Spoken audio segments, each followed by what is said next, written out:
Hello Fantasy RP gamers, Menacer here, your favorite Mega Mecha pilot. Today, we're going to talk about Feng Shui 2, a theater of the mind fantasy role-playing game.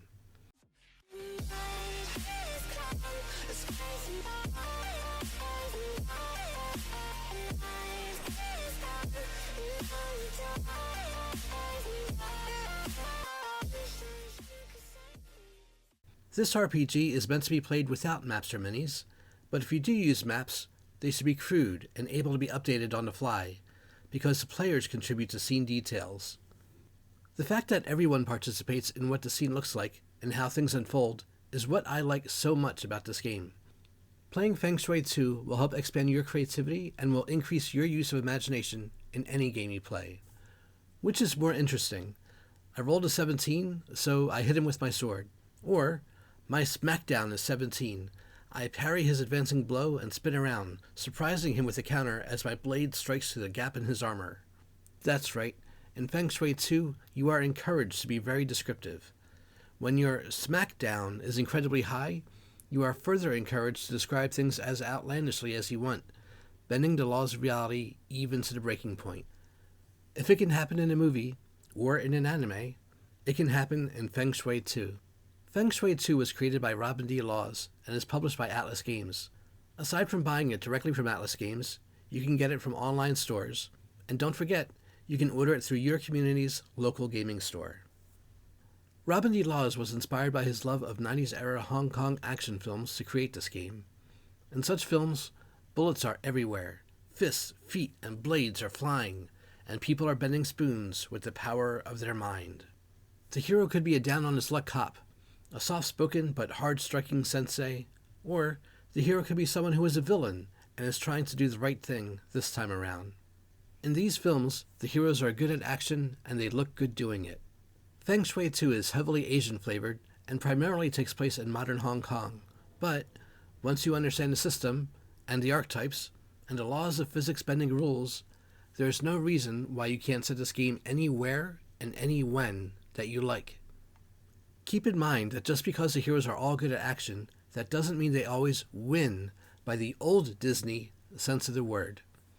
Like I said, Feng Shui 2 is heavily Asian-flavored, and many of the inspiring movies behind this game have what Americans might call a sad ending, but what 90s-era Hong Kong movie enthusiasts call heroic bloodshed. Many times the characters of these movies win by getting the one result they truly cared about at the cost of their life. For this character, this is their happy ending. Don't worry, in Feng Shui 2, we can still have old Disney, happily ever after stories too. You don't create characters in Feng Shui 2. Instead, you select one of the 36 pre-made character archetypes to play.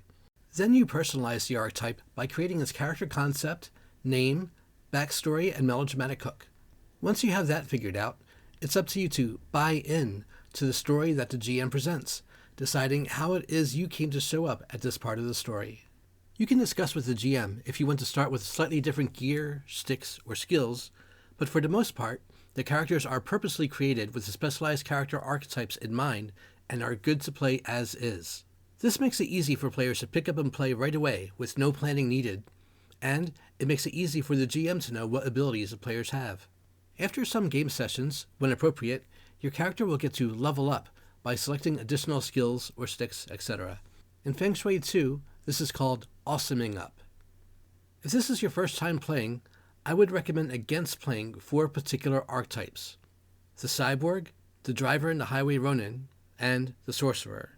The cyborg utilizes self-harm, and if you haven't played before, you may have a difficult time using that playstyle and surviving.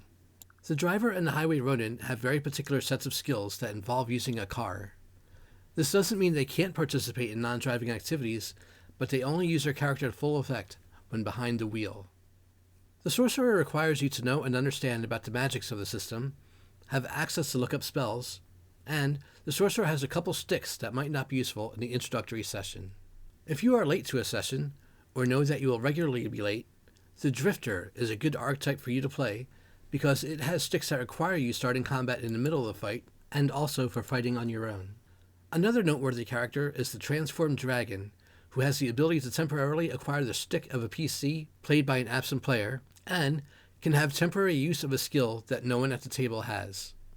The martial artist's stick, Blur of Rage, makes her good against mooks, and her stick, Dim Mak, makes her good against featured foes at or after the 6th shot of the second sequence. The Killer is another archetype that is very effective against mooks, and the Everyday Hero and Gambler are very lucky. The Scrappy Kid is the fastest archetype, and the Supernatural Creature is good for any human that becomes something else. With 36 archetypes to choose from, you are sure to find something that you would like to play. You don't need much to run or play Feng Shui 2. You will need tools to take notes with, and possibly tools to draw with. Dice and tokens are also needed. I use tokens from the board game Sorry. Feng Shui 2 uses a shot counter to track whose turn it is. Once initiative has been decided, the tokens get placed. Whenever a player would go at the same time as an enemy, the player always goes first. When it's your turn, you decide what you want to do. Most actions cost 3 shots, so when you have taken your action, your token slides down the shot tracker by 3, and that is when your next turn will occur. Once everyone's token has moved down and off the shot tracker, that is the end of the sequence. Everyone will make a new initiative check, and tokens will get put back on the board. A new sequence has now begun. This will continue until combat is over. Each player needs access to 3 dice of 3 different colors. One color needs to always be used as the positive dice. One color needs to always be used as the negative dice. And one color needs to always be used as the fortune dice. Some rolls only use 1 dice, such as when your character is making a speed check to determine initiative. Most checks require you to roll both the positive and negative die and then calculate their total. This is called your swerve. You would then add or subtract your swerve from the skill you are using to make the check with to determine the outcome. In this example, the killer is trying to hit the ninja with a guns attack. The killer's guns value is 15, and the ninja's defense happens to be 15. In order to hit the ninja with a guns attack, the killer needs to roll the positive and negative die, then add or subtract the swerve with his gun skill value, then compare the result against the ninja's defense value. If the killer's outcome is equal to or greater than the ninja's defense, the killer has successfully hit the ninja. If the killer's outcome is higher than the ninja's defense, add the difference as a bonus to the damage you do. The total amount of damage you do is called your smackdown. By the way, if your outcome beats a target number by 4 or more, you can ask the GM to allow you to take an additional action. Not an extra attack, but an additional action, such as undoing handcuffs on a hostage or grabbing a USB drive from a computer. This extra action is called a stunt, and allowing them is circumstantially agreed or denied by the GM. With GM approval, you can always declare that you want to do a stunt before rolling dice by adding 2 to the target number. If you succeed, the stunt happens. You can only attack a target once during your turn, but for the players who want to attack more than one opponent, there is no limit to the number of opponents you can attack. All you do is decide who you want to attack, and among them, the GM will tell you target with the highest defense value.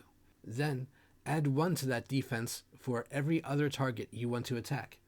If you succeed, you attack all targets for the same damage, and the targets individually calculate the damage they take by subtracting their toughness from the damage received. But if you miss them all. By the way, the most abundant enemy are mooks. Mooks have a defense value of 7 and no hit points. All you have to do is hit their defense and they will go down. Mooks normally attack each player in groups of 3. Featured foes have statistics similar to yours, and they always have a name. Beware the named opponent if the GM advises you this is a boss character. A boss is a higher version of a featured foe and shouldn't be engaged alone. When you are rolling the positive and negative die, whenever you roll a natural 6, you roll that die again and keep rolling it until you roll something other than a 6. This is called exploding. Then, add up the total value of those rolls to determine your result for that die roll. If it was your positive die that exploded, this could become a way awesome success. If it was your negative die that exploded, this could be a way awful failure. You are encouraged to upscale the description of your way awesome successes. The GM and other players might help you with the reasoning behind your way awful failures. Whenever you roll a natural 6 on both the positive and the negative die, this is called rolling boxcars. Whenever you roll boxcars, you roll both die again until each dice rolls something other than a 6. This may result in a way awesome success or a way awful failure, but it's also a special event. The GM might choose to take opportunity to describe something outlandish happening, or might ask you to do so. About fortune points and fortune dice. All player characters have fortune points. Your character sheet will either call them fortune points, or chi points, or genome points, etc., but all types of fortune points work the same. You spend them either to roll the fortune dice or to power a stick. By spending a fortune point, you can choose to roll your fortune die and add the result to your positive die to increase your chance of success on a roll. Fortune die rolls do not explode. You can also choose to spend a fortune point to roll a fortune dice and add the result to your defense against one particular attack. Another way you can add to your defense against one attack is to spend one shot. Doing this will increase your dodge by 3. At your GM's discretion, you can choose to dodge after the attack result is known, or you will have to guess when it would be a good time to use it. The bonus to your dodge that you get by spending a shot can stack with the bonus to dodge you get by spending a fortune point and rolling a fortune dice. That's all for this video. If there's something else you want to know, or if there's something you need clarification on, please feel free to ask below. I will be creating more videos on Feng Shui too, so please be sure to like and subscribe.